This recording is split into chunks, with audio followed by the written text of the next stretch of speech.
Kuni kecha ijtimoiy tarmoqlarda Qashqadaryo viloyatining Koson tumani Rahimso'fi qishlog'idagi kanalga sel kelishi natijasida qishloq aholisi tomonidan qurilgan qo'lbola ko'prik buzilib ketgani, natijada ikki qishloqni bog'lovchi yo'l qolmagani aytilgan turli video xabarlar tarqaldi. Muxbirimiz Shavkat Aminov manzilda bo'lib, hudud aholisi va mutasaddilar bilan suhbatlashdi. Ko'prikman kelib 8 metr oshirib o'tgan, nariyog'i ozroq qolgan. Mazkur holat joriy yilning 11-12 fevral kunlari yog'ib o'tgan yog'ingarchilikdan keyingi Koson tumanida kuzatilgan manzaralar. Mahalliy aholi eski Angar kanali deb ataydigan ushbu suv yo'nalishida suv sathi ko'tarilib, tumanning Rahimso'fi va Olachabob mahallasini bog'lab turuvchi qatnov yo'lini butunlay yaroqsiz holga keltiradi. 11-fevral kuni xullas bizga xabar keldi, suv keladi deb. Keyin xabar kelganiga mana tuya qorin, boshqa hashaylar tiqilib, suv mana bu yoq qishloqdichi pastlik joy. Suv toshib ziyon bermasligi uchun o'z qo'limiz bilan ochdik.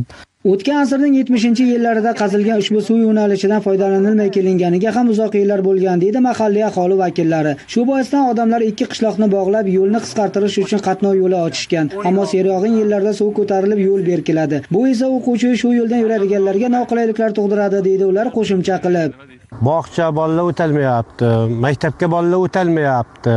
Aholi aylanib o'tilsa bog'cha va maktabga olib keladigan yangi ko'prik borligini, biroq masofasi uzoqligini aytishar ekan, har ikkala yo'lni aylanib masofasini o'lchab chiqdik. Bir tomondan salkam 4, ikkinchi tomondan 7 kilometr ekanligiga oydinlik kiritarkanmiz. Mahalla raisi hech bo'lmaganda piyodalar uchun harakatlanadigan ko'prik qurilsa, odamlar uchun ham qulay bo'lishini ta'kidladi.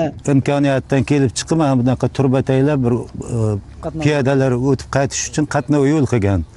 Kelgan pullar mana shu narsalarni olib ketib, shularni farzandlarimizda maktabga, bog'chaga borishiga imkoniyatlari bo'lmay qolyapti. Hech bo'lmagan taqdirda shu piyodalar o'tish uchun ham bironta bir imkoniyat qilib bersa, maqsadga muvofiq bo'lardi.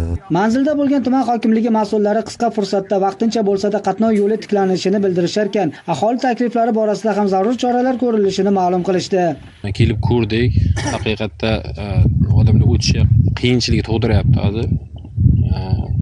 Ertaga Xudo xohlasa bu yo'lni qayta tiklab, odamlar o'tib qaytishi qulay sharoit yaratib beramiz. O'z vaqtida ko'rilgan choralar tufayli bolalarning olis yo'l bosib maktabga qatnayotganini aytmaganda boshqa jiddiy talofat kuzatilmagan. Biroq bu xotirjamlikka berilishni anglatmaydi. O'ylaymizki, mas'ullar ta'kidlanganidek harakat ishtirokchilari uchun xavfsiz qatnov yo'li yaratib berishadi va yaqin fursatlarda ikki mahallani bog'lab turuvchi piyodalar ko'prigi qurilishi boshlanadi.